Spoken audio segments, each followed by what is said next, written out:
Et donc, comme vous savez, plein d'entre vous, on va commencer à prêcher sur le livre des Actes. Okay. Les Actes des apôtres, les Actes du Saint-Esprit.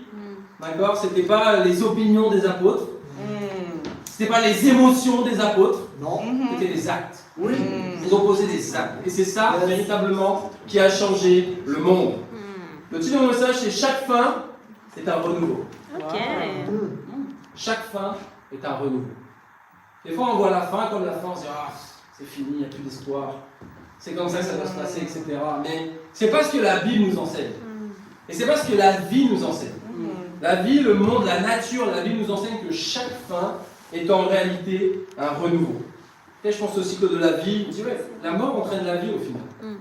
Okay? La nuit entraîne le jour. L'épreuve entraîne le fruit. Le corps retourne à la poussière et nourrit la terre, qui va à son tour faire grandir les plantes, etc. L'échec entraîne l'apprentissage et la croissance. La souffrance amène le bonheur. Et la mort de Jésus a produit la vie, véritablement. Chaque fin est un renouveau. Mais c'est une question d'état d'esprit en fait. Parce que tu peux voir les choses de la vie, tu peux voir les échecs de la vie, les mauvaises nouvelles de la vie, les épreuves de la vie, comme quelque chose foncièrement de négatif et qui produit la mort. Ou tu peux juste voir ça avec de la vision et dire ouais, il y a quelque chose effectivement de négatif qui s'est passé ici, mais il y a une vision derrière ça en fait. Il y a quelque chose de bon qui va sortir de ça. Et la différence entre ceux qui arrivent à aller loin et ceux qui malheureusement s'arrêtent sur les problèmes, sur les échecs, sur les mauvaises nouvelles, c'est tout simplement ceux qui ont un état d'esprit qui est différent. Et c'est la question que je veux vous poser aujourd'hui. Dans quel état est ton esprit en ce moment? On parle d'état d'esprit. Dans quel état est ton esprit aujourd'hui? Comment tu te sens? Je pense à ce chant de Michael Bublé, okay, qui dit, le chant c'est Feeling Good. Vous connaissez ou pas? Quand il chante It's a new dawn, it's a new day, it's a new life, ok? Désolé, je suis pas un très bon chanteur. Merci Dieu. En fait, il dit c'est une nouvelle aube, c'est un nouveau jour et c'est une nouvelle vie. Et chaque matin, on doit se réveiller comme ça. On ne doit pas se réveiller en se plaignant ou je sais pas quoi, dire c'est une nouvelle aube, le soleil se lève, waouh! C'est un nouveau jour, c'est une nouvelle vie. Mais tu dois prendre une décision. Prendre une décision de penser véritablement différemment. Est-ce que tu es en train de comprendre ce qui se passe? Ok, il y a eu quelques disciples qui sont tombés de la foi. Et vous savez quoi? Moi, je vois ça avec de la foi. Amen. Parce que je me dis, Dieu est en train de faire quelque chose de bon à travers ça. Pourquoi? À travers l'infidélité de certains, Dieu a révélé la fidélité d'autres. Okay, en l'occurrence de vous qui êtes ici. Quand je vois Kathleen, quand je vois Noah, quand je vois Cameron, quand je vois Mallory, quand je vois Maxime, je me dis, ouais, il y a peut-être certaines personnes qui ont décidé de ne plus aimer Dieu, de partir. Okay. On n'est pas une secte, on ne retient pas les gens. Ceux qui veulent plus aimer Dieu, veulent plus être des disciples, peuvent partir, ok, véritablement. Mais je vois en parallèle de ça qu'il y a vraiment une croissance, il y a quelque chose qui est en train de se passer dans l'église de Bruxelles. C'est pas une question de nombre. Non. Parce que, ouais, il y a beaucoup d'églises très nombreux, mais pas les disciples au final. Okay. Donc c'est pas le but. Dieu, il cherche un cœur. Dieu, il cherche quelqu'un qui l'aime de tout son cœur et quelqu'un qui veut faire les grandes choses à l'endroit où il a été placé, tout simplement. C'est pas une question de nombre. 2025, c'est pas l'année du nombre. C'est pas qui a le plus de disciples, qui a le plus d'argent, qui a le plus de ça. Non, c'est l'année de la justice. Qui va être juste? Qui va être juste dans son cœur? Qui va être juste dans ses actions véritablement? Tu peux prendre une décision aujourd'hui d'être cette personne-là, véritablement. Regardez en Acte 1, verset 1. Acte 1, verset 1. On voit ici le livre des Actes.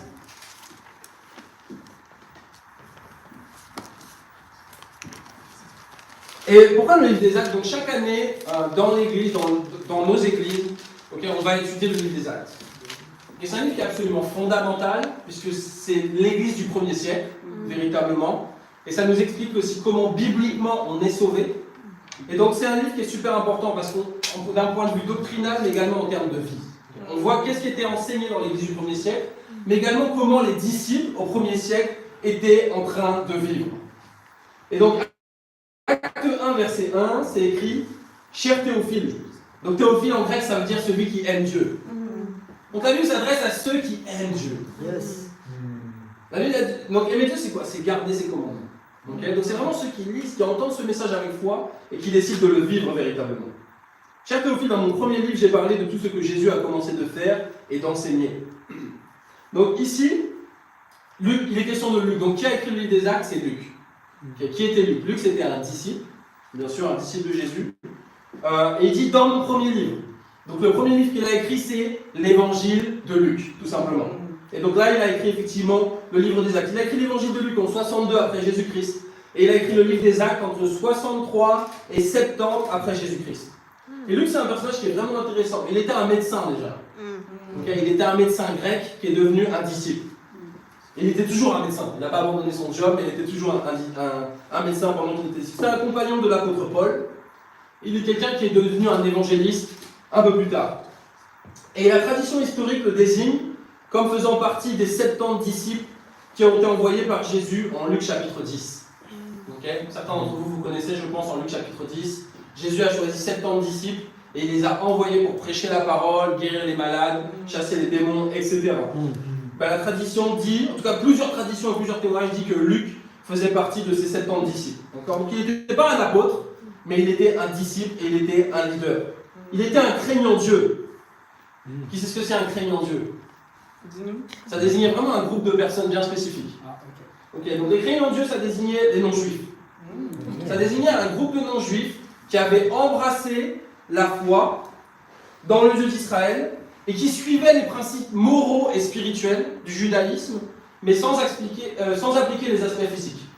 Donc, par exemple, ils ne faisaient pas la circoncision, ils n'allaient pas forcément au temple, ils mangeaient un peu ce qu'ils voulaient, mais ils avaient déjà compris que, en fait, dans l'Ancienne Alliance, ce n'était pas vraiment les choses physiques qui comptaient, mais c'était les principes moraux et spirituels. Par exemple, un exemple d'un autre craignant Dieu, on a l'eunuque éthiopien. L'eunuque éthiopien, c'était un craignant Dieu en fait. C'était quelqu'un qui avait la foi dans le Dieu d'Israël, il voyait dans les Écritures, il faut adorer Dieu au temple. Il a été au temple, et au final, il est devenu un disciple de Jésus-Christ après avoir été rencontré par Philippe, tout simplement. J'espère que tu crains Dieu aujourd'hui. Craindre Dieu, c'est quoi? Craindre Dieu, c'est juste ce que je fais peut causer la perte de ma relation avec lui. Craindre Dieu, c'est pas une espèce de relation de peur où tu penses que tu vas faire une erreur et Dieu va te foudroyer, tu vas mourir immédiatement. Non, c'est pas ça. En fait, la crainte de Dieu, c'est une crainte qui est motivée par l'amour. Toutes les autres craintes, elles nous enferment. La crainte des hommes, la crainte d'échouer, la crainte de perdre son travail, la crainte de ce que les gens pensent de nous. Tout ça, toutes ces craintes-là, c'est des prisons. La seule crainte qui te libère de toutes les craintes, c'est la crainte de Dieu. Quand tu es en train de craindre Dieu, tu n'es plus en train de craindre quoi que ce soit d'autre au final. Donc la crainte de Dieu, c'est juste, je vais aimer Dieu, je vais garder ses commandements parce que je ne veux pas perdre ma relation avec lui. Et c'est ce qu'il y a de plus important pour moi. Et je vais mettre ça au-dessus de toutes les autres craintes au final. C'est là que tu trouves la vraie liberté. Donc Luc, il était quelqu'un comme ça, un craignant Dieu. Avant même d'être un disciple de Jésus, il était un craignant Dieu. Et bien sûr, parce qu'il craignait Dieu, il est devenu un disciple, il a été baptisé, il a été utilisé puissamment dans le royaume. Chaque fin est un renouveau. Regardez en Hébreux 9, verset 15. Vas-y.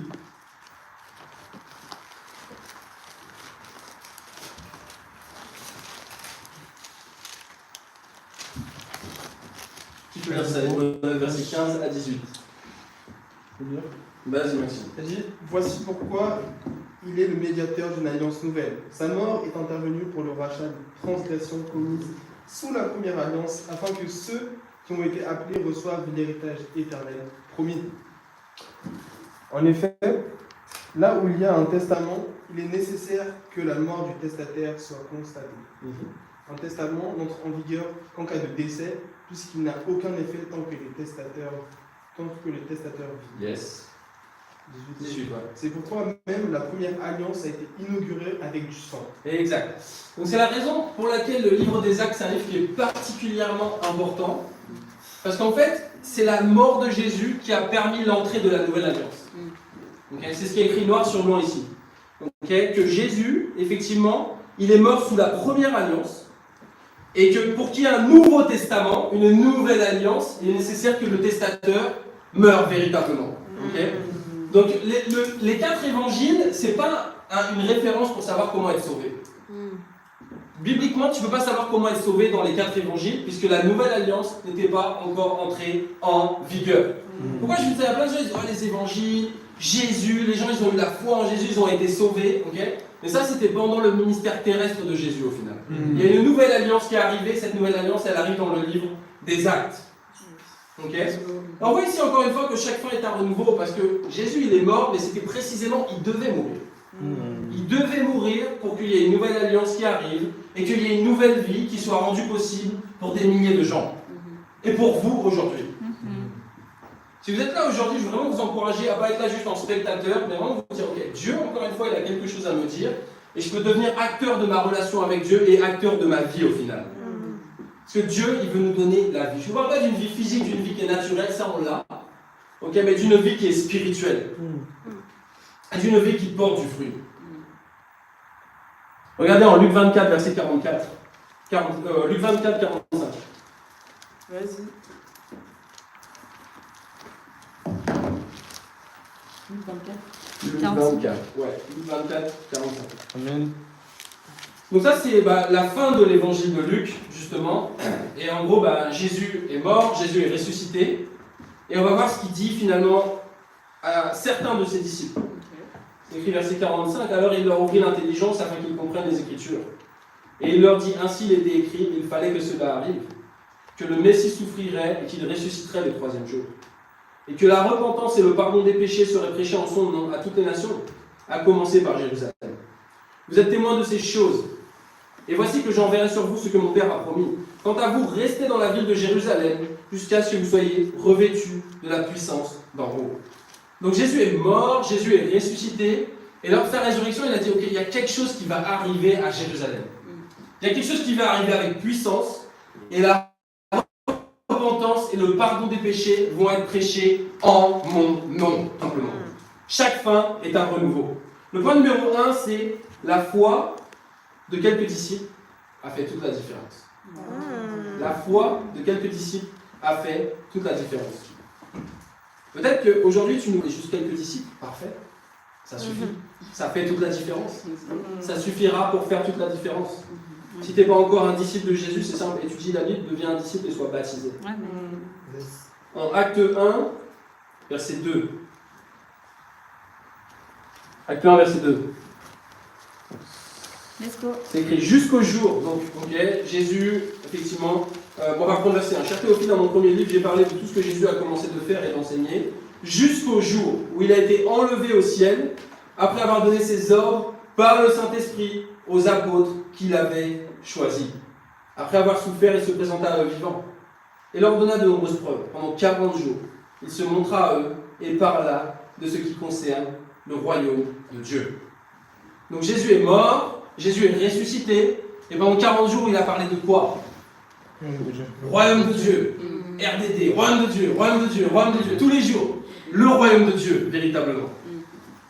Et c'est un peu triste et dommageable que dans beaucoup d'églises aujourd'hui, dans le christianisme, en fait, ils ne parlent même pas du royaume de Dieu. Ils ne savent même pas ce que c'est que le royaume de Dieu. Ok? Et c'est un vrai problème. C'est un vrai problème. Quelqu'un m'a appelé, un pasteur l'autre jour m'a appelé, il m'a dit, oui, apparemment, vous avez dit qu'on n'est pas une bonne église. Mais en fait, je vais le rappeler, je vais lui parler, c'est pas une question d'être une bonne ou une mauvaise église. C'est une question d'être l'église, de ne pas être l'église. Il n'y a pas de bonne ou de mauvaise église en fait. Soit vous êtes l'église, soit vous n'êtes pas l'église. Okay? Et il ne suffit pas aujourd'hui d'avoir une pancarte pour se dire on a l'église, on est l'église. Ça veut dire église de Jésus-Christ, méga spirituelle, des chrétiens vraiment zélés et furieux. Non, c'est pas ça en fait. Okay? C'est pas des noms hyper religieux, machin, etc. C'est pas ça qui définit que tu es une église en fait. Okay? L'église est composée de disciples. L'église visible est uniquement composée de disciples baptisés et complètement engagés. Okay? C'est pas écrit qu'elle est composée d'adeptes. Okay? Ou de croyants en Jésus, des gens qui ont accepté Jésus dans leur cœur et qui finalement ils vivent dans le monde comme on va dire la plupart des gens. Non, l'église est composée de disciples baptisés et totalement engagés. Amen. Pendant 40 jours, royaume de Dieu, royaume de Dieu, royaume de Dieu. Ok, donc si tu venais pas lundi, mardi, tu avais du royaume de Dieu. Tu venais pas mardi, mercredi, tu avais royaume de Dieu. Même si tu ratais une semaine, la semaine d'après, royaume de Dieu. royaume de Dieu, royaume de Dieu, royaume de Dieu. Okay, c'est la raison pour laquelle on prêche le royaume de Dieu encore et encore et encore. On voit ici que Jésus, il a été enlevé au ciel. D'accord, donc non seulement il y a eu des témoins de ça, il y a eu des témoins qui ont vu Jésus ressusciter et qui ont vu Jésus enlevé au ciel. Et c'est pour ça aujourd'hui qu'on a la Bible. C'est écrit ici qu'effectivement il avait choisi les apôtres, donc il a choisi des leaders. Jésus, avant de partir, il a choisi des leaders, il a choisi des dirigeants. Il a dit, ok, moi je vais partir, mais il faut qu'il y ait quelqu'un qui fasse le job. Il faut qu'il y ait quelqu'un qui fasse le job. Il faut qu'il y ait quelqu'un qui continue ce que j'ai fait à faire, ce que j'ai commencé à faire sur la terre. Okay, et c'est pour ça qu'on a ces convictions sur le fait d'être des dirigeants, que nous croyons en direction centralisée des églises en l'unité de leurs dirigeants. Jésus, une grande partie de son ministère, il était en train de faire des leaders en fait. Parce qu'il avait compris que humainement, déjà il allait partir, et que de toute façon, on ne peut pas faire tout seul. Il y a besoin de disciples qui se lèvent et qui veulent diriger. Quand je vois Kathleen, je me dis, elle est vraiment une sœur qui veut diriger. Elle ne veut pas diriger avec les titres, mais elle veut diriger parce qu'elle veut être excellente pour Dieu, et elle veut être vraiment intègre. Quand je vois Noah, je me dis la même chose. Vas-y, Noah. Véritablement. Mais Noah, il a grandi, quoi. Il a vraiment grandi. Les sœurs étaient en train d'encourager tout à l'heure. T'as vraiment grandi. Bon, j'arrête pas de te le répéter, je continue de te le répéter, mais reste là. Amen. Des fois, c'est j'ai grandi, c'est bon, je suis super fort maintenant. Il n'y a plus rien qui peut m'arrêter. Tu viens émotionnel, tu dis orgueilleux, machin. C'est bien, des fois, on a envie de s'élever au ciel. C'est bien d'avoir quelqu'un aussi qui nous tient un peu les pieds. De dire, c'est bien, progresse, mais reste humble. Non, quand je vois chacun d'entre vous, je vois Cameron, vas-y Cam, avec Malo, je suis inspiré. Il y a véritablement, je vois Tom qui dirige la discussion. Vas-y Tom. Je vois Joanne qui dirige une autre discussion. Je vois Maxime qui dirige les chantres. J'aimais juste quand Maxime était en train de parler aux chantres. C'était pas le même esprit. C'était pas le même esprit. Même après, ça a dit oui. C'était pas le même esprit. C'est sûr, c'est. Là, Maxime il rigole pas. Il est en train de dire les choses maintenant et il est libre. Donc c'est génial. Tu es un leader, tu dois être libre. Tu dois être libre et tu dois pas avoir peur de ce que les gens pensent ou de ce qu'ils vont dire de toi. Tu dois être un leader, tu dois être critiqué. Jésus, il a vécu une vie parfaite et les gens l'ont critiqué. Les gens l'ont mis sur la croix en fait. On veut l'approbation d'un monde qui a crucifié un homme parfait. On veut l'approbation de gens qui ont eux-mêmes crucifié. Nous aussi, on a crucifié Jésus à cause de nos péchés, mais on veut l'approbation des hommes. Tu ne pourras pas plaire à tout le monde, en fait. Même par tes choix, tu vas probablement déplaire à beaucoup de gens. Jésus, une vie sans péché, une vie parfaite, une vie menée par l'amour, une vie guidée par l'amour, une vie, il a dit la vérité. Les gens n'ont pas aimé la vérité aussi. Les gens n'ont pas aimé la vérité. Ils se disent, c'est lui le problème. Jésus, c'est le chef d'une secte. Il faut le tuer. Et malheureusement, c'est ce qui s'est passé. Mais tu sais quoi, chaque fin est un renouveau. Donc Jésus est mort et Jésus est ressuscité. Et quand il est reparti, il a laissé quelques leaders sur terre. Et il a laissé les apôtres. Donc 12 leaders moins 1 parce qu'il y avait Judas. Donc ils étaient 11 leaders au final. Au verset 4, c'est écrit, alors qu'ils se trouvaient en leur compagnie, donc il est encore avec eux là, il leur recommanda de ne pas s'éloigner de Jérusalem, mais d'attendre ce que le Père avait promis. Ce que je vous ai annoncé, leur dit-il. Car Jean a baptisé d'eau, mais vous, dans peu de jours, vous serez baptisés du Saint-Esprit. Donc Jésus, il est avec ses leaders, avec ses apôtres, avec ses disciples, et il leur dit, attendez à Jérusalem. Dieu va envoyer quelque chose à Jérusalem. Il y a une raison pour laquelle on va dans les capitales pour évangéliser le monde. Parce que c'est un endroit qui est clé, qui est fondamental pour évangéliser le monde. Jésus n'a pas dit, allez vous enfermer dans une grotte, dans une forêt, vous retrouvez tout seul entre vous, entre disciples, vous allez... Non. Il a dit, attendez là où il y a le plus de monde, parce que c'est de là que vous allez évangéliser le monde. C'est la raison pour laquelle on est à Bruxelles. Véritablement.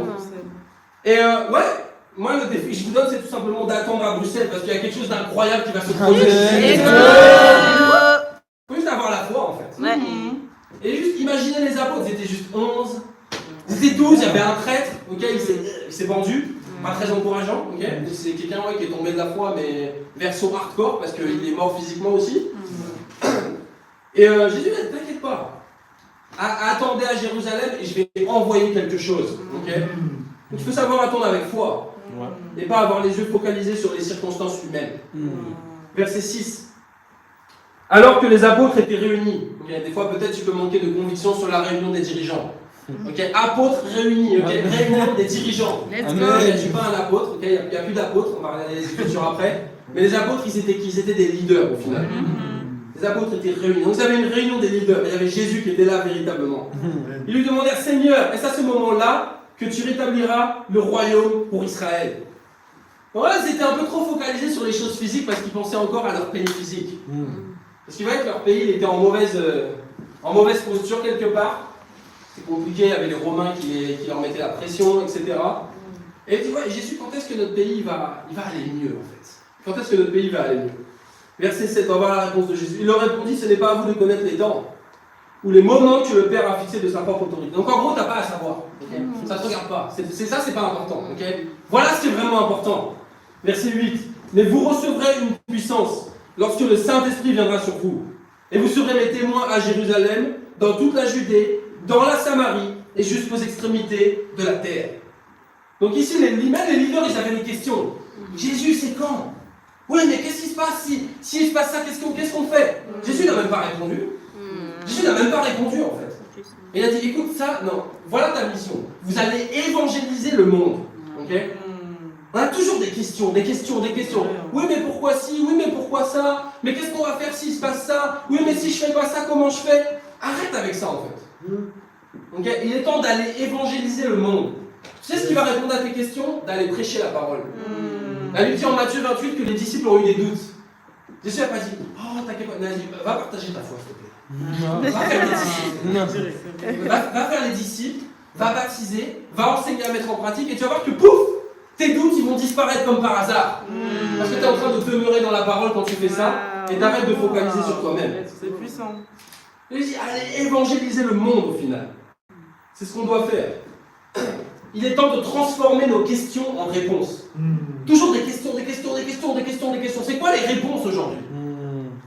Des fois, on a plein de questions, on ne sait même pas c'est quoi le sens de notre vie. Il est temps d'avoir des réponses. Les réponses, elles sont dans la Bible. C'est aussi simple que ça. Et c'est clair, soit on les accepte, soit on ne les accepte pas. Soit on accepte les réponses qui sont dans la Bible, soit on ne les accepte pas et on trouve d'autres réponses qui nous plaisent, qu'on a envie d'entendre, mais ces réponses-là ne sont pas les bonnes, au final. Parce que la réponse à pourquoi tu es sur cette terre, elle est dans la Bible. C'est aussi simple que ça. Jésus nous a appelés à changer le monde, à évangéliser le monde. Puissance, ça vient du grec dynamis. Ça a donné notamment le mot dynamite. Et ça veut dire force, pouvoir, capacité. Ok? Donc quand tu es quelqu'un de puissant, tu es quelqu'un qui a de la force. Tu es quelqu'un qui a du pouvoir. Tu es quelqu'un qui est capable, en fait, véritablement. Tu es en train de sortir de l'esclavage. Et tu es en train de reprendre ta vie en main. L'évangile, c'est ça. L'évangile, c'est dynamisme, la puissance. L'évangile, c'est de la dynamite, véritablement. L'évangile, c'est la puissance. Amen. On doit transformer nos questions en réponses. Yes. On doit transformer nos points d'interrogation en points d'exclamation. Okay. Toujours les points d'interrogation. Non, point d'exclamation. Conviction, assurance. Les réponses sont dans la Bible. On répond avec conviction. Yes. Transformons nos doutes en convictions bibliques. Toujours des doutes. Tu sais comment Satan il est venu dans le jardin d'Éden? Est-ce que tu es sûr? Est-ce que Dieu a vraiment dit? Est-ce que Dieu t'aime vraiment même? Est-ce que Dieu n'est pas jaloux? Est-ce que Dieu n'essaye pas de vous garder sous contrôle là pour que vous n'essayez pas de l'égaler, vous n'essayez pas de devenir comme lui? Il vous a menti Dieu en fait. Il vous a dit autre chose. Beaucoup de questions. Et malheureusement, elle s'est embrouillée et elle n'a pas répondu avec les convictions bibliques. Et Adam n'était pas là pour diriger. Ok, je vois le jardin d'Éden, les fois on dit, oh la femme a péché, mais où est Adam? Je ne sais pas où est Adam. Il n'est pas en train de communiquer, il est totalement absent. Ok? Donc c'est un problème de leadership de l'homme ici, véritablement. Mais des fois on est comme ça, Satan il nous envoie les questions. Est-ce que tu es bien sûr? Est-ce que tu es bien sûr que c'est le royaume de Dieu? Est-ce que vraiment tu es sauvé? Est-ce que ton formateur il t'aime? Est-ce que tu es capable de faire ça? Toi tu es là, tu vas avoir des convictions bibliques. Yes. Transformer tes questions en réponses. Amen. Transformer tes points d'interrogation en points d'exclamation. Amen. Transformer tes doutes en convictions bibliques. Amen. Et transformer tes craintes en courage. Amen. Yes. C'est aussi simple que ça. La foi de quelques disciples a fait toute la différence. Vous savez, c'est quelque chose que je répète souvent, mais ce sont les minorités qui ont toujours changé le monde. Toujours. Jamais, c'est jamais la majorité qui a changé le monde. Jamais. Vous regardez l'histoire, vous regardez la Bible, vous regardez tout, jamais c'est la majorité. Toujours une minorité. C'est aussi un peu le mensonge de la démocratie. Okay, on vous fait croire, oh, la majorité peut changer le monde. Vous allez voter, machin, etc. Moi, je ne suis pas politique, je suis apolitique, mais vraiment, ça montre quand même un truc. Okay, on essaie de faire croire que ouais, c'est en étant majoritaire qu'on peut changer le monde, mais en vérité, c'est une minorité qui est unie sur les bonnes convictions qui peut changer le monde et influencer le monde positivement. Regardez, Révolution française, une minorité, à chaque fois. Un épisode dont je vais vous parler, c'est la Seconde Guerre mondiale. D'accord? Et j'avais envie de m'intéresser à la France pendant la Seconde Guerre mondiale, je me suis dit non, on est en Belgique. Okay, donc je vais m'intéresser à la Belgique. Je tue mon côté français, véritablement, pour être plus belge parmi les Belges. Et vous savez un peu, la Belgique, malheureusement, ils ont rapidement perdu la guerre contre les nazis. Okay, ça a été une défaite assez rapide, et la Belgique rapidement a été envahie. Okay, mais donc ouais, c'était, on va dire, un échec, okay, une défaite. Mais chaque fin produit un renouveau. Et ce qui se passe, c'est qu'il y a eu la résistance belge pendant la Seconde Guerre mondiale. Okay. Qui est quand même assez renommée. Et donc, c'est 167 000 Belges qui ont fait partie de la résistance et qui ont lutté activement contre les nazis en Belgique et dans le nord de la France. Okay. Donc, ils ont même aidé la France. Okay. Donc, maintenant, les Français viennent aider la Belgique. Okay. On se rend l'appareil. Et ouais, il y a eu beaucoup d'actes en fait. Ils ont fait toutes sortes d'actes de sabotage. Ils ont saboté des trains, des lignes électriques, des convois. Il y a eu des attaques armées contre les nazis. Ils ont eu des communications très actives avec les alliés aussi, notamment Londres, etc. Et ils ont guidé les armées alliées sur le terrain. Ils ont libéré des prisonniers et ils ont empêché même des déportations. Okay. Et c'est évident que la résistance belge elle a eu un impact énorme pendant la Seconde Guerre mondiale. Ils n'étaient peut-être pas beaucoup, proportionnellement, je ne sais pas, à l'armée allemande ou même à la taille d'un pays, au final. Mais c'est quelques personnes qui ont décidé de faire quelque chose. Et c'est une forme de foi. Donc ils n'étaient pas les disciples, ça c'est sûr, mais c'est une forme de foi. Une fois que, ouais, on peut vaincre les nazis en fait. Une fois que, ouais, notre pays peut être libéré. Qu'on ne va pas subir, on ne va pas accepter, on ne va pas être résigné. On peut faire quelque chose et on peut changer quelque chose véritablement. Et c'est la foi, tout comme la foi de quelques résistants a fait la différence pendant la Seconde Guerre mondiale, la foi de quelques disciples est en train de faire la différence à Bruxelles, véritablement. Regardez la suite, verset 9. Après avoir dit cela, il s'éleva dans les airs pendant qu'il le regardait, et une nuée le cacha à leurs yeux. Donc en gros, il a donné les instructions, okay, il a prêché, il a dit bon, maintenant moi je m'en vais, salut. Débrouillez-vous, faites le job, faites les choses véritablement. Prêchez la parole. Je vous ai déjà tout dit, je vous ai tout expliqué, donc maintenant moi je m'en vais. Et c'est à vous de faire le job. Okay, si tu veux être un leader, tu dois être quelqu'un d'autonome. Tu dois être quelqu'un d'autonome, tu dois être quelqu'un de responsable, quelqu'un qui te prend en main véritablement et qui va être capable d'aider les autres. Ouais, ici on a Jésus, on a dit, ouais, ils ont juste fait le job. Regardez verset 15. À cette époque-là, Pierre se leva au milieu des disciples. Le nombre des personnes réunies était d'environ 120. 120 disciples. C'est beaucoup ou pas? Non. Ouais. Non. Hein? Non. Ouais. Hein? En fait, pour nous, ça nous semble beaucoup par rapport effectivement aux églises, etc. C'est vrai qu'on a 120 disciples à Bruxelles. Dinguerie, je peux dire. Dinguerie, frérot. Moi-même, Bruxelles, c'est en dessus-dessous. C'est vrai.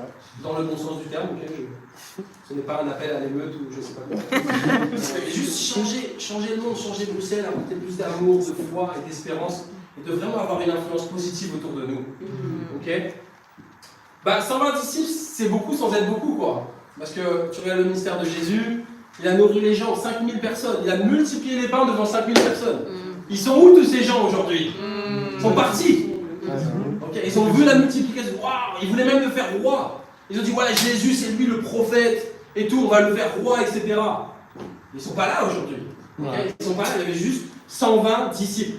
Ça nous montre aussi qu'il y a une différence entre les gens qui croient en Jésus et les disciples de Jésus-Christ. Okay. Parce qu'aujourd'hui le christianisme c'est beaucoup de gens qui croient en Jésus, mais pas beaucoup de disciples. Pas beaucoup de gens qui veulent vivre à 100% engagés pour lui. Ici, il n'y en avait que 120. Pourtant, Jésus était parfait, non? Jésus avait un ministère parfait. Il n'y a aucun moment où on peut se dire, ouais, Jésus il a prêché un mauvais truc, il a mal formé. Peut-être. À aucun moment on peut se dire ça. Et pourtant, il n'y a que 120 disciples à la fin. Ok? Ça montre aussi que c'est une grâce d'être un disciple. Véritablement. C'est une grâce d'être un disciple de Jésus-Christ. Regardez la suite. Il dit, mes frères, verset 16, il fallait que s'accomplisse l'Écriture, ce que le Saint-Esprit avait annoncé d'avance par la bouche de David, au sujet de Judas, devenu le guide de ceux qui ont arrêté Jésus. Il était l'un des nôtres, il n'avait pas au même ministère. Cet homme a acheté un champ, avec le salaire du crime, il est tombé en avant, s'est éventré, et toutes ses entrailles sont sorties. Ok? Donc ici, on a la mort de Judas. Ok? Et c'est jamais un épisode facile. C'est-à-dire que, ouais, au final, Judas, il est mort physiquement, okay? Il a mis fin à ses jours parce qu'il a trahi Jésus, il était rongé par la culpabilité. Mais avant ça, même, il est un disciple qui a tombé de la foi, en fait. Okay? Il était avec les apôtres, il était un disciple qui a marché pendant le ministère de Jésus pendant 3 ans et demi. Il a vu Jésus faire des miracles, il a touché Jésus, il a entendu Jésus, mais ça n'a pas empêché qu'à la fin, il est tombé de la foi et malheureusement, il a été un outil pour que Jésus il puisse être arrêté. Okay?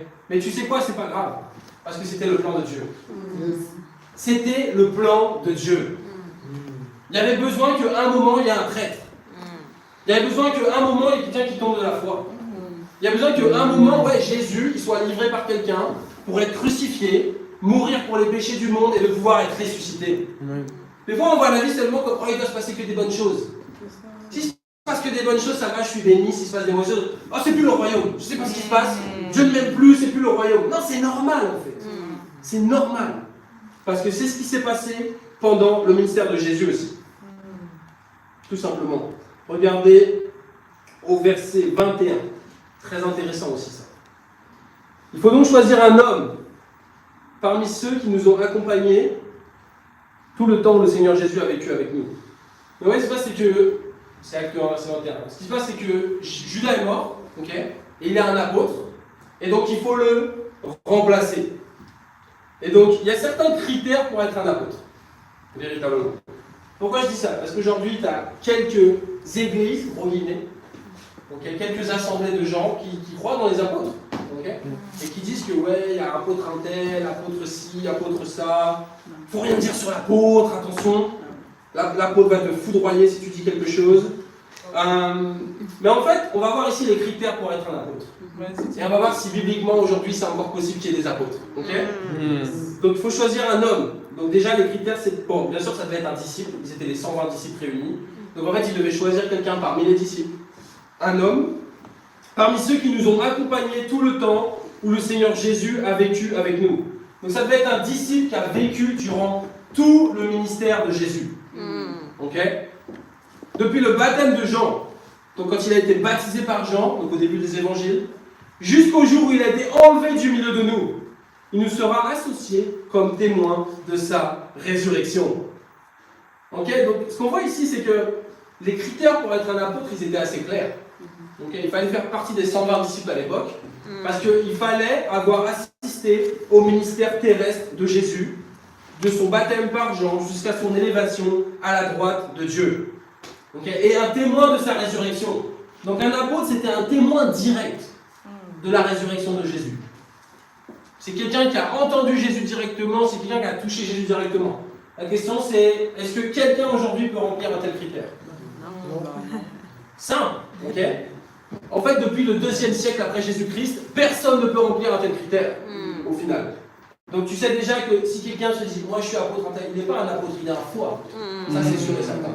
Et tu vois très rapidement par rapport à ce qu'il prêche et malheureusement le fruit qui se passe dans ces assemblées, que c'est aussi les faux apôtres, parce que malheureusement, enfin heureusement, on reconnaît un arbre à son fruit. Regardez, verset 23, c'est écrit, ils en présentèrent 2. Joseph, appelé Barsabas, surnommé Justus et Matthias. Puis de faire cette prière, Seigneur, toi qui connais le cœur de tous, désigne lequel de ces 2 hommes tu as choisi pour prendre part à ce ministère et à cette charge d'apôtre que Judas a abandonnée pour aller à la place qui est à la sienne. Ils tirèrent au sort, et le sort tomba sur Matthias, qui fut associé aux 11 apôtres. Okay, donc ici, il y a 2 hommes qui sont retenus pour devenir apôtres, Matthias et Justus. Ok, donc son vrai nom, c'était Barsabas, surnommé Justus, véritablement. Et qui a été choisi? Matthias a été choisi. Ok, ils ont fait une prière à Dieu, ils ont dit Dieu, tu connais le cœur de tous les hommes. Pourtant, Barsabas, il s'appelait Justus, donc ça veut dire le juste. Donc il était juste, non? Mais Dieu ne l'avait pas choisi. Okay, donc des fois, tu vois certaines personnes, ils sont justes. Ils ont les bonnes actions, ils sont spirituels, ils font les bonnes œuvres, etc. Mais Dieu, il connaît le cœur de chacun. Okay, et Dieu, il a dit, lui, il est un disciple, ok, mais c'est pas lui que j'ai choisi pour être un leader dans le royaume. J'ai choisi Matthias, véritablement. Comprendre qu'être un leader dans le royaume, c'est une question de cœur. C'est une question de cœur. Parce que des fois, on essaie d'avoir toutes les bonnes actions devant les hommes, et on n'accepte pas que, il y a des moments où on va être vulnérable, il y a des moments où on est faible, il y a des moments où on échoue. Vous savez, ce qui m'a fait grandir, c'est de échouer et encore échouer. Parce que j'ai appris encore. Ok? Michael Jordan, je ne sais plus combien de paliers, mais il avait dit plein de fois on m'a fait confiance pour tirer, j'ai raté. J'ai encore raté. Mais j'ai perdu plein de finales. Et c'est ça qui fait que je suis devenu le champion que je suis devenu, véritablement. Donc des fois, il y a cette insécurité, cette espèce de religiosité. On ne veut pas être. Même ça dans le monde, on ne trouve ça pas que dans les églises, on trouve ça aussi dehors, mais c'est beaucoup les apparences, quoi. On veut beaucoup les renvoyer les apparences des gens justes. Dire, moi je suis les bonnes personnes, moi je suis bien, moi je fais ci, tout ça. Je pense qu'on doit arrêter de se persuader qu'on est des bonnes personnes si on ne vit pas de la bonne manière. Si on a des pensées négatives dans notre cœur, si on est guidé par nos insécurités, si on est en train de faire les choses mauvaises, il faut changer, c'est tout. Il faut changer son cœur et il faut changer ses actions. Et c'est la raison précise pour laquelle Jésus il est venu au final. Si le monde était tellement constitué de tant de bonnes personnes que ça, pourquoi le monde est comme ça alors? Véritablement. Ok? Donc tu prends conscience que tu changes quand tu prends conscience que tu es une mauvaise personne et que tu as besoin de Dieu pour devenir une bonne personne.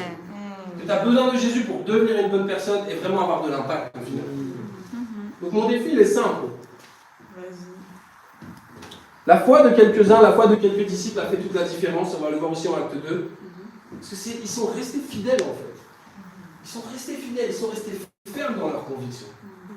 Okay? Et vraiment pensez à ce contexte. Jérusalem à l'époque, c'était pas Bruxelles. Okay? Entre les Romains et les religieux, les pharisiens, ils avaient beaucoup d'ennemis. Beaucoup d'ennemis. Okay? À l'époque, être un disciple de Jésus-Christ à Jérusalem, c'était beaucoup plus chaud qu'être un disciple à Bruxelles. Okay? Parce qu'on a quelques persécutions, mais on n'en a pas tant que ça non plus. Okay? Eux, c'était des personnes physiques, ils étaient mis en prison, etc. Mais ils ont tenu ferme dans leurs convictions, en fait, véritablement. Donc mon défi, c'est simple. Marche par la foi, en fait. 2025, marche par la foi. Marche pas par le nombre. Commence pas à compter, on va compter. Non. Marche pas par tes émotions. Marche pas par les circonstances. Marche pas par les mauvaises nouvelles. Des fois, on aime ça, les mauvaises nouvelles, encore des mauvaises nouvelles. Ah, j'adore ça, les mauvaises nouvelles. Des fois, on a un rapport presque malsain à la négativité. Vous voyez? Parce que quelque part, on en veut encore. On sait que c'est mauvais, mais on en veut encore. Mauvaise nouvelle, regarde les actualités, mauvaise nouvelle. Ouais, j'avoue, mauvaise nouvelle. Vas-y, je vais quand même regarder encore. On doit tuer ce truc en fait. Véritablement, moi, c'est de marcher par la foi et de marcher par la bonne nouvelle du royaume de Dieu. Amen. Marche par la foi en 2025. Point numéro 2. Le royaume de Dieu est arrivé. Le royaume de Dieu est arrivé. Donc pareil, malheureusement dans le christianisme, la plupart des gens ne croient pas que le royaume est arrivé. Ils pensent que le royaume va arriver quand Jésus va revenir. Mais c'est faux. Le royaume est déjà arrivé, c'est ce qui va se passer. C'est ce qu'on va voir en acte 2. Okay? Et moi je pense à quelque chose qui est arrivé, c'est pas le royaume, c'était Burger King. Okay? Burger King en France. Il y a quelques années. Okay? C'était en 2012, je crois, en 2013. Et en fait, c'était un des premiers restaurants ouverts à la gare Saint-Lazare. Okay, un Burger King. Un Burger King qui ne payait pas de mine. Okay, c'était un petit Burger King. C'était pas incroyable. Tu ne pouvais pas t'asseoir beaucoup, tout ça. Mais il y avait une effervescence en fait. Okay, les gens ils étaient là, ils attendaient. Ils avaient sorti le tapis rouge. Okay, il y avait des barrières de sécurité, il y avait des vigiles. Et je me suis dit, mais ces gens sont fous. Ces gens sont fous. C'est quoi Burger King? Okay. Mais les gens, ils étaient prêts à faire la queue pendant des heures et des heures et des heures pour manger un fast-food, okay, un burger en 10 minutes, et après tu rentres chez toi. Et je me suis dit, c'est dingue quand même comment le monde peut avoir de l'effervescence pour des trucs qui servent à rien. Donc les gens font la queue pour la nouvelle PlayStation. Et les gens se mettent des coups de poing. C'est pour moi et tout. C'est ridicule. C'est ridicule, il faut changer ça. Parce qu'il y a quelque chose de beaucoup plus important qui est arrivé, qui va changer ta vie. C'est le royaume de Dieu, tout simplement. Yes. C'est le royaume de Dieu. Regardez en Acte 2, verset 1. C'est écrit, quand le jour de la Pentecôte arriva, ils étaient tous ensemble au même endroit, tout à coup il vint du ciel un bruit comme celui d'un vent violent qui remplit toute la maison où ils étaient assis. Des langues qui semblaient de feu leur apparurent, séparées les unes des autres, et elles se posèrent sur chacun d'eux. Ils furent tous remplis du Saint-Esprit et se mirent à parler en d'autres langues, comme l'Esprit leur donnait de s'exprimer. Ok, donc ça c'est puissant ou pas? Oui. Bon, ça me semble puissant quand même. Okay. On a des langues de feu qui apparaissent, ils se mettent à parler des langues des nations, on va voir les Écritures après, et il y a un vent violent qui arrive, véritablement. Et je suis en train de parler avec quelqu'un, la dernière fois il me disait, ouais, dans notre église, nous on croit dans le baptême du Saint-Esprit, et il se passe ci, d'accord, je dis, ok, donc on va regarder, voilà ce qui est écrit dans la Bible. Est-ce que tu as vu des langues de feu? Non. Est-ce que tu as vu le vent violent? Non. Est-ce que tu as parlé en langue des nations? Non. Est-ce que tu es un disciple? Non. Voilà, donc cette écriture ne s'applique pas à toi. Clair et net, véritablement. Et maintenant, c'est un peu triste aujourd'hui parce que les gens prennent ce qu'ils veulent dans les écritures. Ils prennent un passage qui les arrange, ils disent ah, je prends ce passage-là. Par contre, ce passage-là, je ne le prends pas. Okay, et c'est ce qui se passe quand on fait les interprétations personnelles de la Bible. Okay, et vraiment, ce qui se passe ici, bien sûr, c'est le baptême du Saint-Esprit, mais en fait, le baptême du Saint-Esprit, il faut comprendre que c'était la venue du royaume de Dieu avec... Plus je veux le lever, plus il se baisse.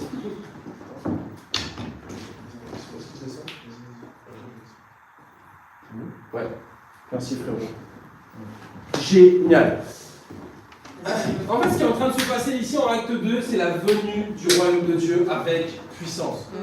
Jésus l'a prophétisé plusieurs fois. Le royaume de Dieu va venir avec puissance. Et c'est ce qui est en train de se passer ici. Les langues de feu, ils se mettent à parler en langue des nations, et il y a un vent violent qui remplit toute la pièce. Regardez verset 5. Or, il y avait en séjour à Jérusalem des Juifs, hommes pieux venus de toutes les nations qui sont sous le ciel. À ce bruit, ils accoururent en foule et ils furent stupéfaits, parce que chacun les entendait parler dans sa propre langue. Okay, donc ils se sont mis à parler quel type de langue? C'était des vraies langues. Ok? C'était pas je suis spirituel. C'est pas spirituel, c'est n'importe quoi. Ils ont parlé des langues des nations. Comment il faut le dire? Peut-être je dois recevoir le don de parler en langue et le dire en chinois. Comme ça, peut-être tout le monde va me comprendre. Ok? Mais ils ont parlé des langues des nations. Le but c'était de communiquer avec les autres. Okay. Vous savez ce qui nous permet de nous rapprocher les uns les autres, c'est la communication. Imaginez si aujourd'hui on se mettait tous à parler des langues différentes. Ça se passe comment? Ouais, bah on peut pas se parler en fait. C'est l'épisode de la tour de Babel. Ok, ils parlaient tous une langue différente. On dit bon bah moi je vais aller par là, toi tu vas aller par là. Et... Mais en fait ils pouvaient même pas se dire ça. Ok. C'est juste ils ont pris leurs jambes, ils sont chacun partis dans une direction différente parce qu'ils pouvaient plus se comprendre. Ils pouvaient plus communiquer en fait. Ok. Donc l'épisode des langues il est super important, pas tant pour le fait qu'ils ont... Ouais, c'était un miracle. Bien sûr, ils ont parlé des langues des nations, et ça c'était un miracle, parce que la plupart n'avaient jamais quitté Israël, donc c'était puissant. Mais en fait, ce que Dieu est en train de nous dire, c'est une clé, c'est vraiment la communication. Vraiment apprendre à communiquer les uns avec les autres. Et c'est ça qui va permettre...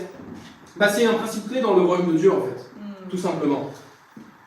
Donc ici, c'est clair, c'était des Juifs de toutes les nations, et ils étaient stupéfaits parce que chacun les entendait dans sa propre langue. Okay. Et croyez-moi, on peut faire semblant de parler une langue qui n'existe pas, mais tu ne peux pas faire semblant de parler une langue qui existe vraiment si tu ne la connais pas. Tu ne peux pas faire semblant là de parler chinois. N'est-ce pas? Si je parle pas chinois, je parle pas chinois. Okay, par contre, je peux faire semblant de parler une langue n'importe quoi. Et faire genre que c'est une langue mystique, c'est une langue cachée, c'est une langue que les gens parlaient il y a 3000 ans dans la forêt. Ça sert à quoi en fait? Ça sert à rien. Donc ils ont parlé les vraies langues. Regardez en acte 2, verset 36. Merci. Le royaume de Dieu, ça doit être ça. Le royaume de Dieu, ça doit être puissant. Le royaume de Dieu, c'est pas un truc religieux en fait. C'est pas un truc où les gens ils sont endormis, ils sont là. Non, puissance. Il y a une puissance dans le royaume. Le monde a besoin de puissance. Oui. Pas la puissance nucléaire, pas la puissance de l'argent, non, pas la puissance physique, mais la puissance du royaume, en fait, véritablement, la puissance de l'évangile. 36, c'est écrit que toute la communauté d'Israël sache donc, avec certitude, que Dieu a fait Seigneur et Messie, ce Jésus que vous avez crucifié. Le point, c'est quoi? On a tous crucifié Jésus. On a tous crucifié Jésus. Ok, il est en train de dire à ces juifs-là, mais la plupart n'étaient pas là au moment où Jésus a été crucifié. Pourquoi on a tous crucifié Jésus? Jésus est mort à cause de nos péchés. Donc c'est nos péchés qui ont mis Jésus sur la croix. Okay, donc il est temps de prendre responsabilité pour ça. Okay, vous savez ce que Ponce Pilate il a fait? Il s'est lavé les mains, il a dit, ah, c'est pas pour moi. Ça ne me concerne pas, c'est pour vous Jésus. C'est pour tout le monde. Jésus, il a donné sa vie pour tout le monde. Il a donné sa vie pour toi, Guillaume. Vas-y, Guillaume. Que tu le veuilles ou non? Il a Yes. donné sa vie pour toi. Il a donné sa vie pour chacun d'entre vous au final. Mais la question c'est qu'est-ce que vous allez faire? Comment vous allez répondre à ce sacrifice? Est-ce que vous allez faire ça? Ou est-ce que vous allez faire comme eux ils ont fait? Vous allez voir. Verset 37. Vas-y. Après avoir entendu ce discours, ils eurent le cœur vivement touché. Okay, donc vraiment en grec, ils ont eu le cœur transpercé. Leur cœur était transpercé. Ils n'avaient pas un cœur dur en fait. Ils avaient un cœur qui était tendre, qui a pu être transpercé par la parole de Dieu. Et ils dirent à Pierre aux autres apôtres, frères, que ferons-nous? Vous savez, quand tu es dans ce stade d'humilité, de dire, ok, qu'est-ce que je dois faire? Je suis prêt à faire, ok, qu'est-ce que Dieu lui demande? Je suis prêt à faire tout ce qu'il faut, aller n'importe où pour sauver n'importe qui. Ils avaient déjà le cœur d'un disciple en fait. Frères, que ferons-nous? Qu'est-ce qu'on doit faire? On a crucifié Jésus. On n'est pas sauvé. Qu'est-ce qu'on doit faire véritablement? C'est vraiment l'obéissance et l'humilité qui montrent qu'ils ont eu le cœur touché. 38, Pierre leur dit changer d'attitude. Donc changer d'attitude, c'est le grec métanoïa. Donc métanoïa, c'est un changement d'esprit. C'est un changement de pensée en fait. Tu n'es plus en train de penser de la même manière. Tu n'es plus en train de penser négatif. Tu es en train de penser avec foi. Tu es en train de penser positivement. Ok? Tu n'es plus en train de penser à oh, quelle fille je vais chercher, quelle fille je vais draguer. Non, tu es en train de penser à quelle personne tu vas baptiser. Let's go. Ça, c'est un changement de pensée, Yes. véritablement. Amen.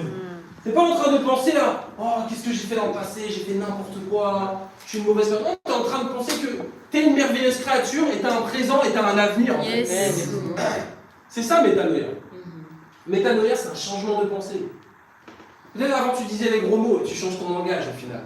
Il y a tellement de choses qui changent à l'intérieur de toi. C'est un changement qui est intérieur. J'ai bien aimé la parabole aussi de Cameron Odivo. Okay, il nous a parlé de l'exemple d'une chenille, une larve au début. Okay, une chenille, c'est une larve. Elle ne peut pas faire grand-chose. Elle est là, comme ça, et n'importe qui peut arriver et l'écraser. Okay, elle ne peut rien faire. Okay, et au début, on est comme ça, on est comme une larve. Quoi. On n'arrive pas à avancer, on est pris dans nos péchés. Okay, et ensuite, elle devient une chrysalide. Okay, donc c'est un cocon en fait, c'est une transformation intérieure. C'est une transformation intérieure qui se fait, ensuite elle devient un papillon pour avoir la véritable liberté. Et c'est exactement le même processus pour nous, c'est un processus intérieur. C'est un processus intérieur, véritablement. Le changement se fait de l'intérieur pour surgir à l'extérieur, et pas l'inverse. Des fois on est trop focalisé sur l'extérieur. Qu'est-ce qu'on a ici? Ouais, il dit changer d'attitude, donc métanoïa, repentance. Changez votre façon de penser. Que chacun de vous soit baptisé au nom de Jésus-Christ pour le pardon de vos péchés et vous recevrez le don du Saint-Esprit. Ok, donc il est en train de dire ici, c'est simple. Vous devez penser différemment. Peut-être vous étiez athée, Dieu existe. Ok, bon, ils étaient des juifs, ils n'étaient pas athées. Mais pour vous donner une illustration. Ok. Et peut-être que tu ne comprenais pas qui vraiment il était Jésus, mais Jésus, il est le Messie, Jésus, il est le Fils de Dieu, il est le Seigneur. Il faut changer ta pensée par rapport à ça, véritablement. Et il a dit, ouais, quand tu es capable de changer ta pensée et d'avoir un cœur qui est vraiment soumis à la parole de Dieu, tu peux être baptisé pour le pardon de tes péchés et tu reçois le don du Saint-Esprit. Let's go. Vous voyez, c'est assez amusant et un peu triste en même temps de faire la ligne de vie de certaines personnes qui se disent chrétiens.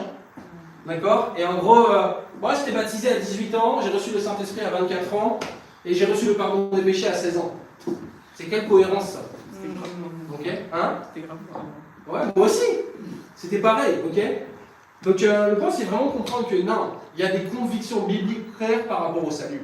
Yes. C'est pas on fait comme on ressent, ah j'ai senti ça, j'ai eu une expérience. Non, c'est vraiment d'avoir un salut qui est basé sur la parole de Dieu au final. Amen. Il a dit, ouais, au moment du baptême, vous recevez le pardon des péchés et le don du Saint-Esprit. Maintenant, si tu n'es pas baptisé avec ces convictions-là au moment du baptême, tu dois être baptisé. Je ne veux même pas dire baptisé de nouveau, tu dois être baptisé tout court. Okay? Parce que ce n'était pas un baptême que tu as eu au final. Je ne vais pas parler aux disciples, normalement, techniquement, votre baptême, il est bon. Mais si tu n'es pas un disciple et que tu as été baptisé, et que tu n'as pas ces convictions-là, il faut changer quelque chose au final. C'est comme quand tu as fait un examen.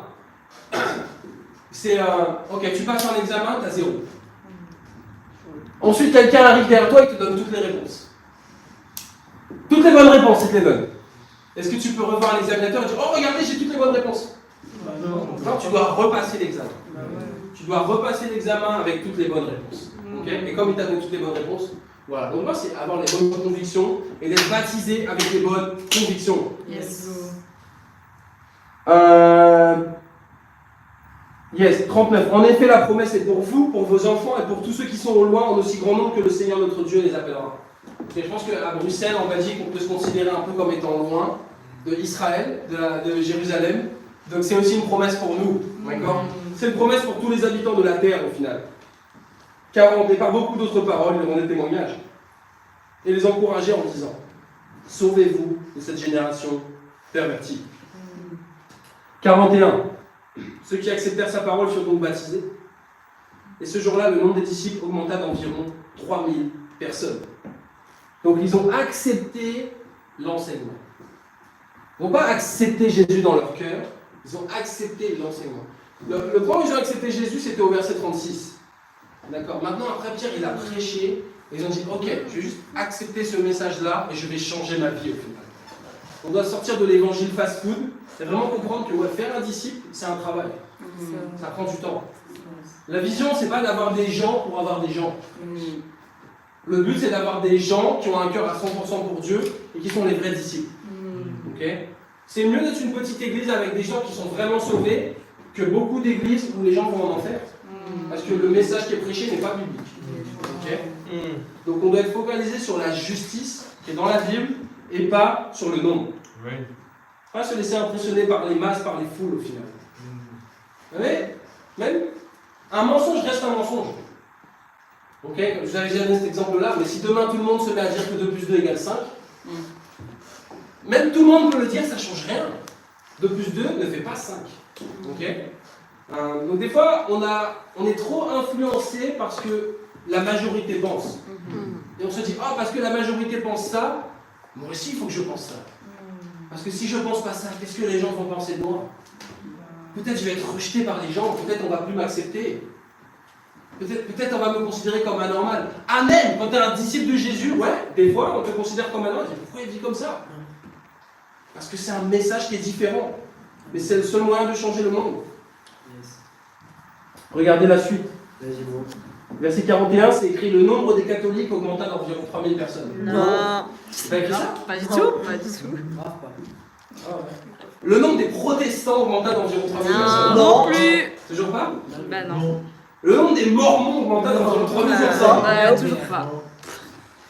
Le nombre d'évangéliques augmenta de 3000 personnes. Non plus. Ah, je crois que j'ai des problèmes de vue.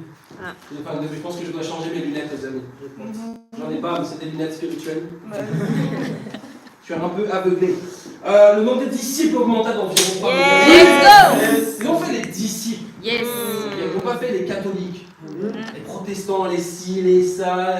Il y a toujours des dénominations, des branches et des trucs, ça ne s'arrête jamais au final. Okay. Ils ont fait des disciples de Jésus-Christ et sont devenus des disciples de Jésus-Christ. Yes. Et ça, véritablement, c'est le début du royaume de Dieu sur terre. Le royaume de Dieu sur terre, c'est l'Église.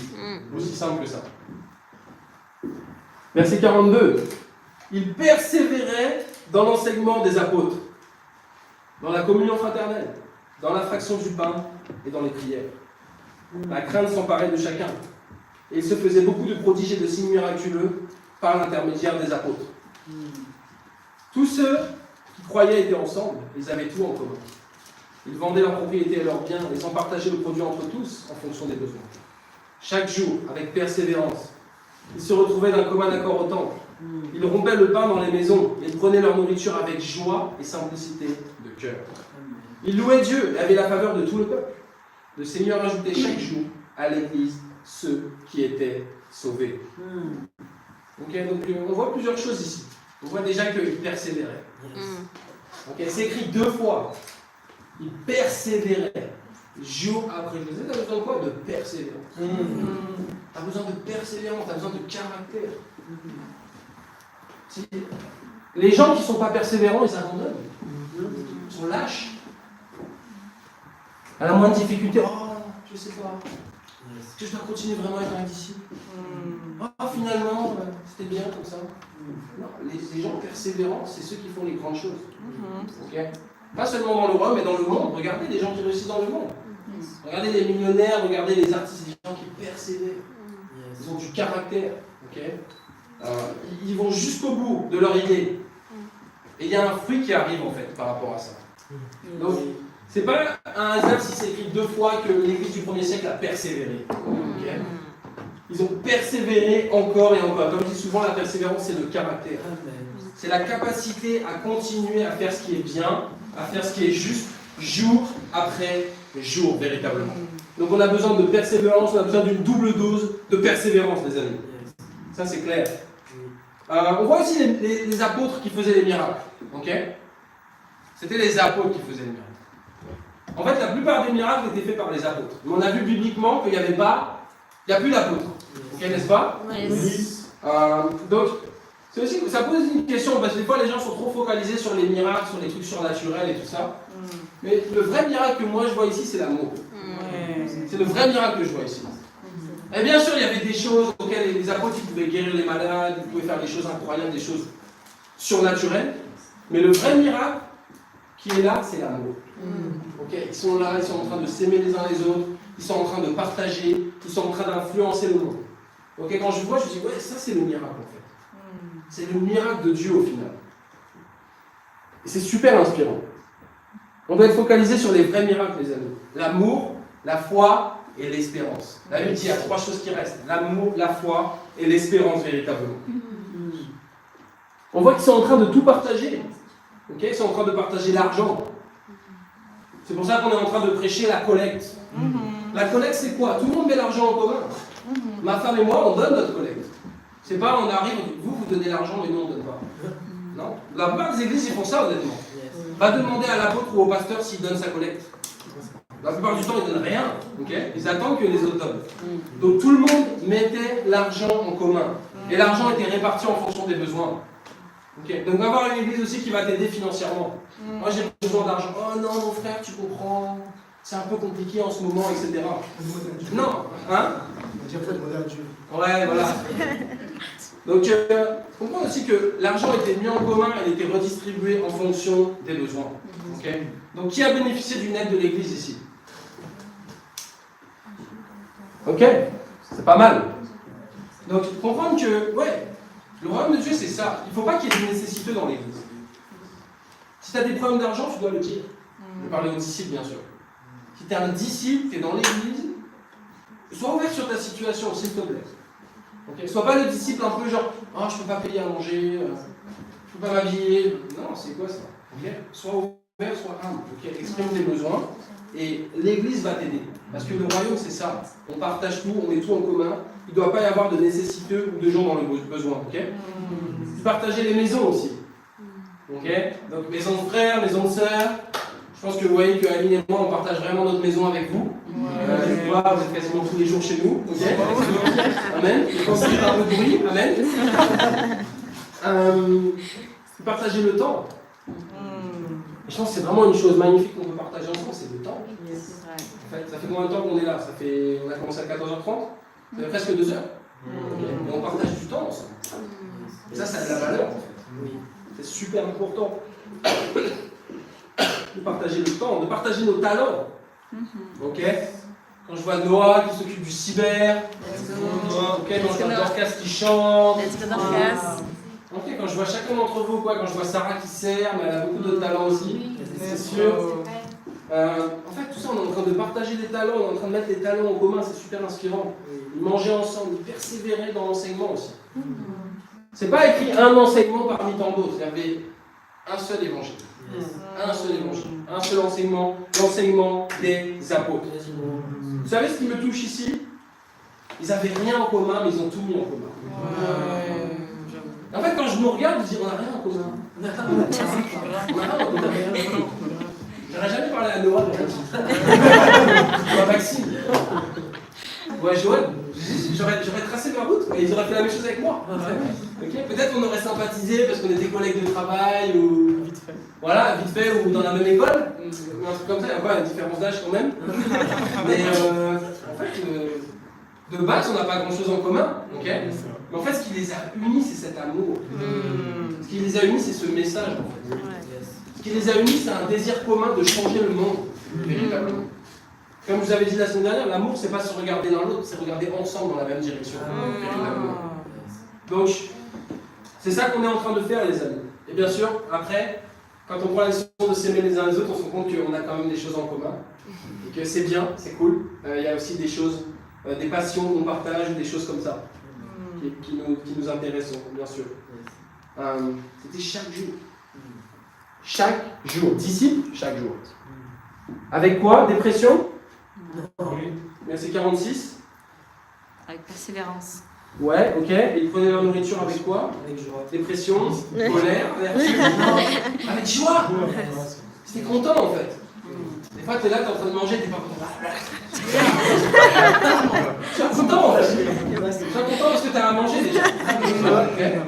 Sois double content parce que t'es un disciple dans le royaume de Dieu. Let's go! Okay, c'est incroyable, c'est une grâce. Okay, c'est une vie qui est super inspirante. Ils étaient simples aussi. La Bible dit simplicité de cœur. Tu sais, tu perds en simplicité quand tu commences à raisonner. Tu commences à beaucoup raisonner. Mais ça, mais qu'est-ce qui se passe? Non, sois simple.